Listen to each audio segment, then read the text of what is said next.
L'École nationale supérieure d'architecture et de paysage de Bordeaux forme des architectes et des paysagistes diplômés d'État, chacun en 5 ans. La collection Pédagogie en paysage présente plusieurs enseignements de la formation paysagiste. Cette formation conduit au diplôme d'État de paysagiste en 5 ans. Elle s'organise en 2 cycles.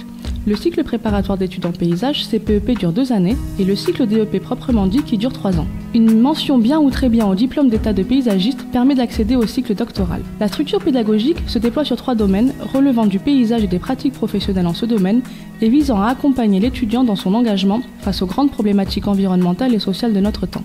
4 enseignements composent le pôle 1. Ce film retrace l'expérience d'une session de terrain dans le Marensin, petite région située au sud du littoral aquitain. Observer et interpréter le paysage est coordonné par Bernard Davas, géographe, professeur habilité à diriger des recherches, et Alexandre Moisset, paysagiste maître de conférence.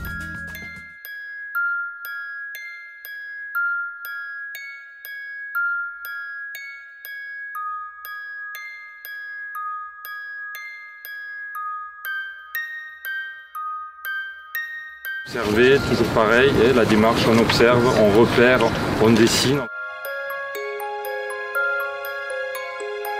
Donc, quand il y a une grosse pluie, ça fait bouger les feuilles, ils se mettent au garde à vous et ça protège les feuilles.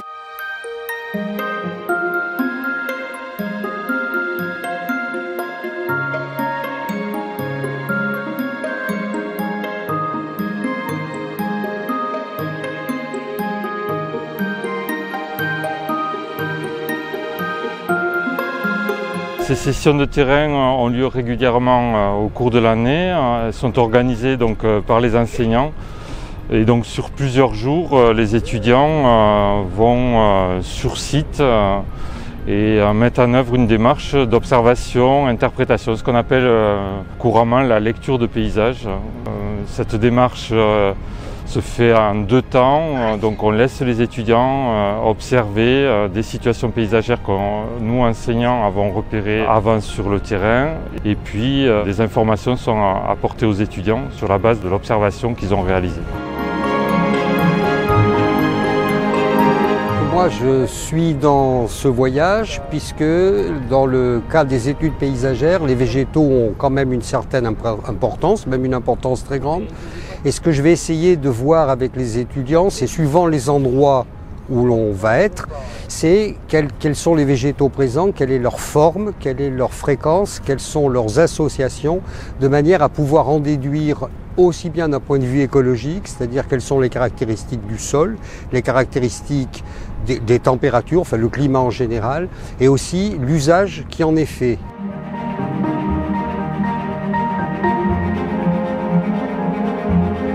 Donc, je suis paysagiste et donc j'accompagne les étudiants dans ces sessions de terrain, notamment celle-ci, pour tout ce qui est interprétation des paysages. Donc l'idée c'est de les mettre en situation d'observation, mais évidemment certains éléments, même s'ils sont observés, représentés, ne sont pas forcément signifiants pour eux. Donc le travail aussi que nous faisons en tant qu'encadrants, c'est de faire un apport de connaissances pour aider à cette interprétation des paysages.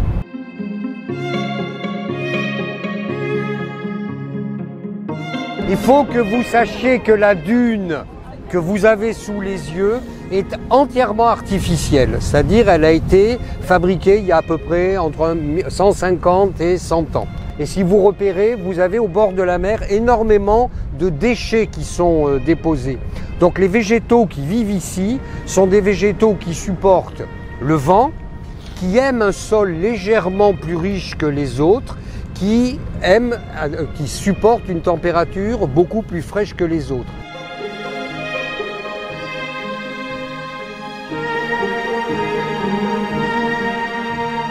L'apprentissage est beaucoup plus intensif en fait sur les sessions de terrain. On se rend compte que le premier jour on tâtonne, on ne sait pas trop. Et petit à petit vraiment on voit une évolution même sur nos notes et puis c'est plus clair dans notre tête. Je pense qu'on est beaucoup plus attentif lorsqu'on a une salle de classe comme celle-ci que lorsqu'on est devant un professeur qui nous montre des diapositives. En fait, on n'a pas le choix de faire ça dans notre école d'architecture parce qu'en fait c'est de l'architecture, donc c'est très bien qu'ici on peut le faire. Derrière, ça entraîne toute une zone marécageuse. Et c'est en partie la réserve naturelle correspond aussi à cette zone marécageuse qui est derrière. Et ça, on va le voir tout à l'heure.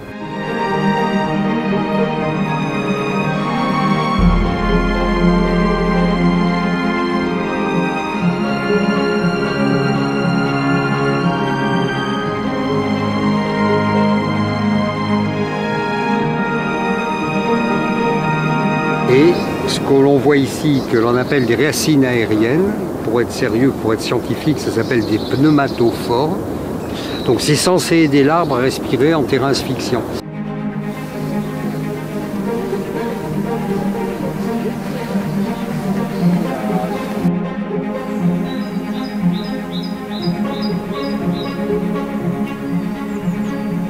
Sur le terrain, etc., on a fait beaucoup de sorties, etc. Donc je pense que c'est en faisant qu'on apprend le mieux.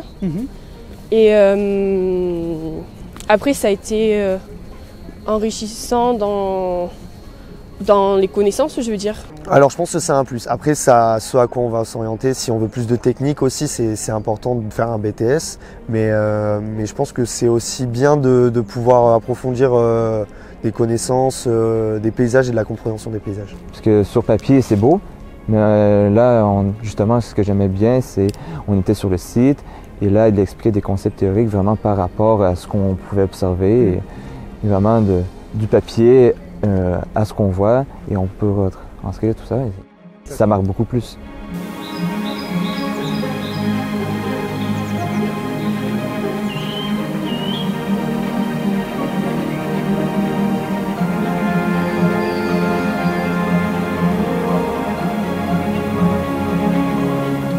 On peut voir voilà, sur les cartes anciennes, hein, donc on a l'étang de Léon ici.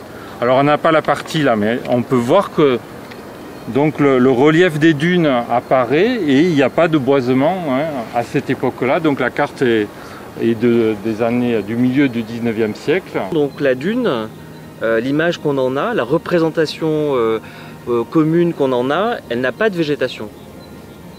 Ce qui fait que pour vous, ici, peut-être ça ne ressemble pas à une dune, parce qu'il n'y a pas de végétation. Or, très clairement, on est sur une dune.